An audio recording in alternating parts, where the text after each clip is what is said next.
Samuel Kabi, thanks. All right, Rosemary, there you go.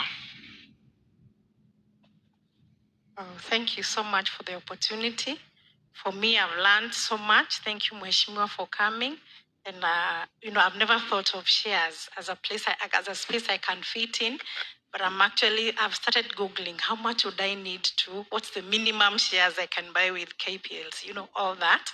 And I believe that when you come next time, as you have said, then we'll have taken a step. So my question is in regards to your advice on employment versus entrepreneurship. So I've actually worked in both spaces. I'm a teacher by profession, actually a KU in this case. So we are comrades. So I've been employed for quite a number of years in the education sector, but I'm currently doing business. I run a school, of course, a community school, so to speak. When I look at what I'm doing currently, I honestly appreciate the younger years of my life when I was in employment, because through that, I learned so many skills that I'm using today to run my business. So in essence, I don't know, and is it possible? Okay, I know I'm older, but there are young people in this room. So I'm asking on my own behalf and on behalf of them.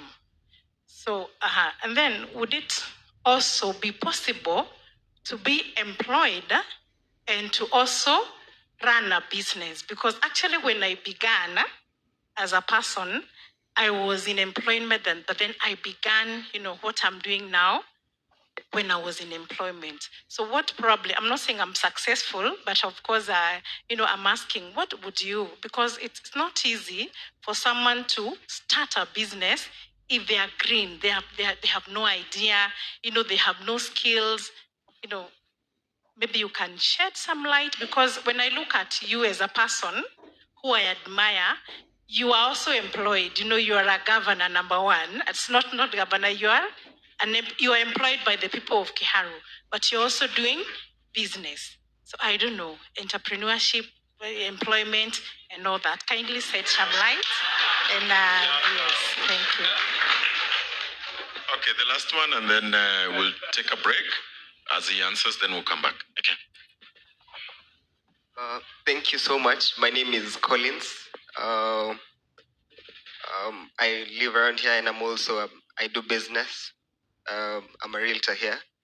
And I just have my question to you, sir, is you might have ideas, but where do you get investors?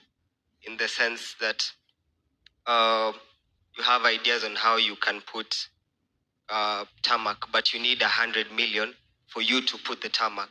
Where do we get these people with 100 million? Yeah, that's basically my question. Thank you so much for the insights, and God bless you. All right, please proceed, Mheshimiwa. I'll be brief so that we also get another round. Samuel Kagwe, I'm glad that you are already in business. In terms of exits, public companies, let me start here. There is more money to make in our market when you are buying a listed company than when you are buying before the listing. Because it is the market that has undervalued the companies. It is not the companies that are bad, it is the market that has undervalued the companies. For example, if you check Family Bank, you'll be listing later this month. It is likely to be more valued than Equity and KCB and DTB and the rest. Because there is more value for a company outside the market nowadays than in the market. And that is why my inclination now is to buy the listed ones, because they are so cheap compared to the private ones. So exits are two ways. Exit of a public company is basically giving a sale order tomorrow or Monday. You sell your shares and you receive your money after 2 days. Because Kenya operates on something called T+2, trading day plus 2 days. Now, I understand probably the exit you are talking about is the private one. Beyond the public listed companies, The other frontier is called private equity. Private equity is where there is a gridlock in exits. And the reason why there is a challenge in exits is precisely because when you buy a private company today, let's say you bought Family Bank, the best way to exit, because it's a lot of money, even if you're selling 5%, is through public market. And it is the public market that is undervaluing companies. So where you would exit in terms of an IPO, people are selling similar companies half the price. So that is the paradox, but also the opportunity.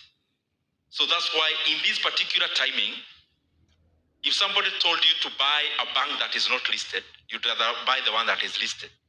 The one that is listed is much cheaper than the one that is not.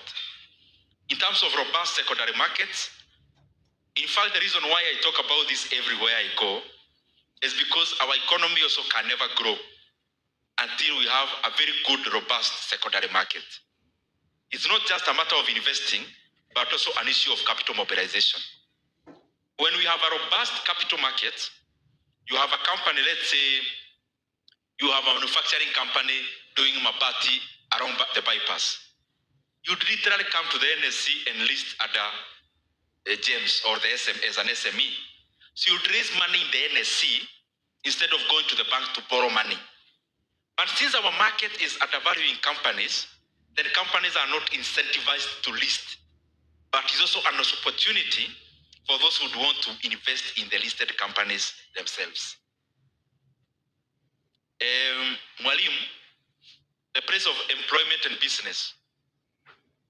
I agree with you that there are some issues that even me I learned by being in a company while I was still a student.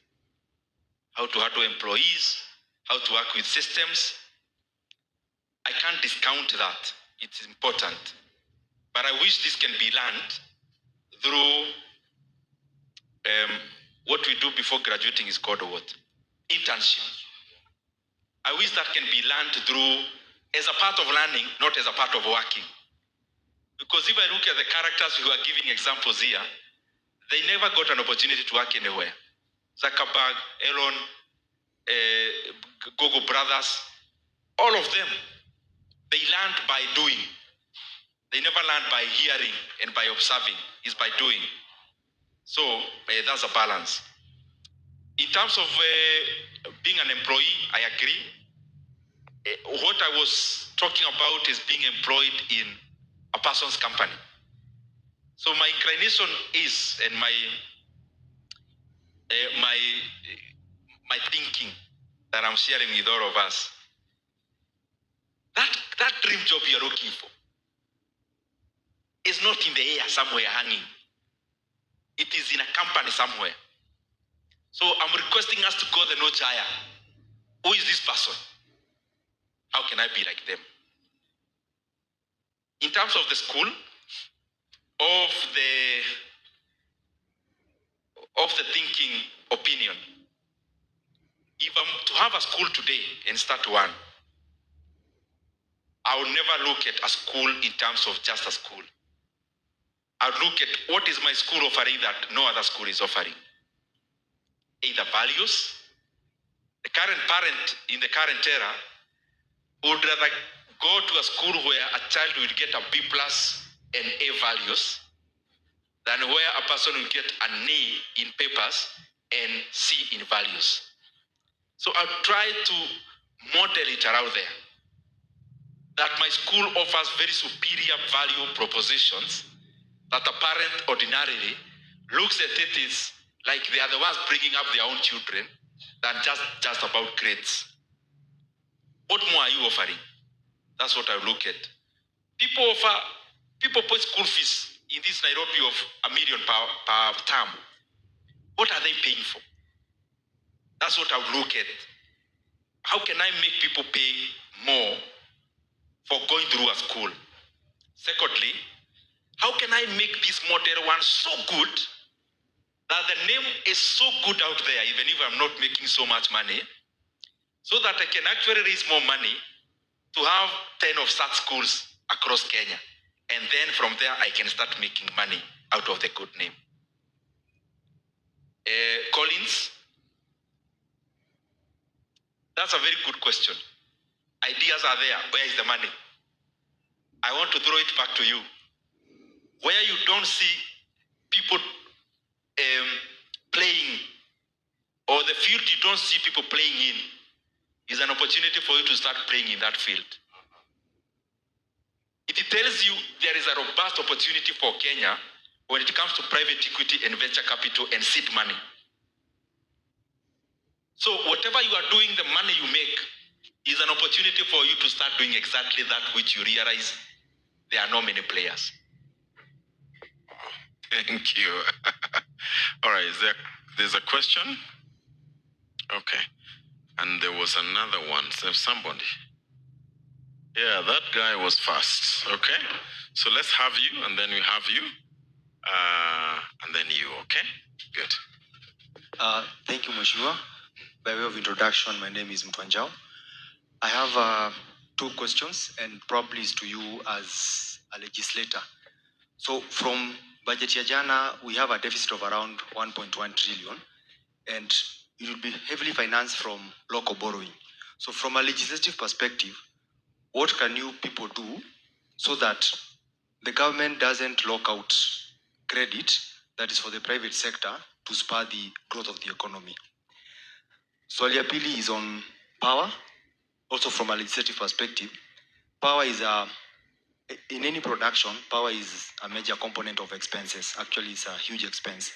And the way to lock, we've locked ourselves with very expensive PPPs. Is there a legislative way that you guys can do to make sure priority, for example, Kengen sells power at, I think, 4 shillings or thereabout.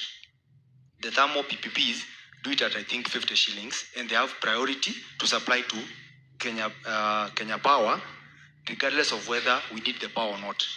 So as to spur cottage industries and to achieve, among other things, the Singapore, legislatively, how can you protect us so that power becomes cheap?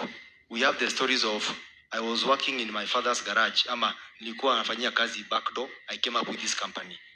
So legislatively, how can you protect us on that, and on the first one from government crowding out credit for the private sector? Sante.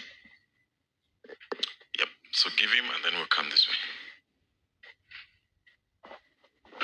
Thank you so much. My name is Engineer Dennis Mushai Maina, and a business person, not employed at the moment. I quit employment because I'm well aware the future and progress is in business. And also an upcoming politician. Thank you so much. And Honorable Ndindi Nyoro, you inspire me so much in terms of your leadership and capacity. Now, my question is in regard to investment towards manufacturing. China is where it is right now because out of every 10 Chinese, 1 is a millionaire. And it's purely because China identified that opportunity in manufacturing, decided to venture into it.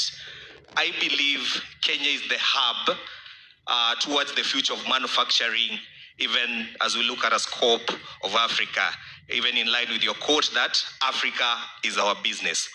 Now, as an entrepreneur and an investor, I have a manufacturing idea in the health sector, in health consumables.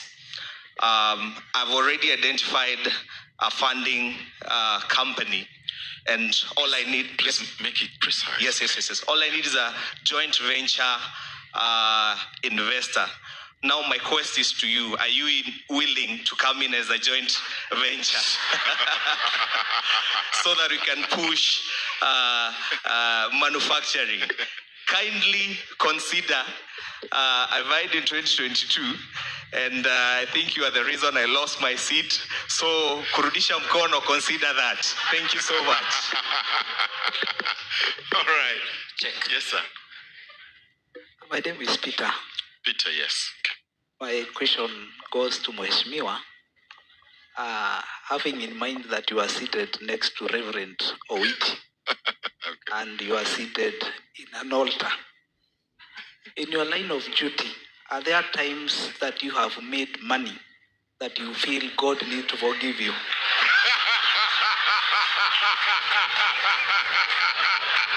Shots fired.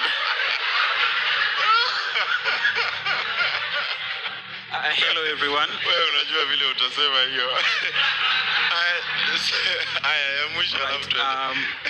Hello everyone, my name is Cyrus Ledivera from Juja. I'm an upcoming entrepreneur, and thank you so much, Mheshimiwa, and also Rev, for this opportunity for us to be able to interact. My question is going to be direct. There is this silent gap in entrepreneurial journey that rarely talked about. It's the vulnerable phase between the early stages and where the self-doubt runs high, and also the results are also very minimal, despite a lot of effort. And also that gap between the transition of trying a lot and also getting the first leap. So my question is, what are the possible ways that you'll also advise on how not to bypass that phase, but how to be able to maneuver through that period? Thank you. Wonderful. Thank you. Proceed. I'll also be as precise. I agree with my brother about all the things. Borrowing power. Borrowing 1.1 trillion, most of it domestically, basically is the government competing with you as a businessman on who gets the credit that's there in the banks. You know, banks don't do hugely scientific things. They are just the places where we take our deposits, which are called savings, and they allocate these savings to grow the economy. So they can choose to allocate to a thriving manufacturing company, to allocate to government through boats, to allocate to a young person coming up with an IT company, because they are the allocator of our deposits. When the temptation is there that the government is borrowing and the rate is the same and the risk is less, the bank will go to the bank, to the government, and let our deposits to the government. That is not a very good trajectory. More money, there should be a good balance between domestic and foreign borrowing, that which does not crowd out you as the business person. So I agree with your sentiments. The second one on power, I agree fully. The biggest tragedy with power cost in Kenya is private power producers. And you give a very good data-driven approach. If we make Kenyan a bigger company than it is now, it can decimate the percentage of the very high cost power that's done by the private power producers. Unfortunately, with Kenya, most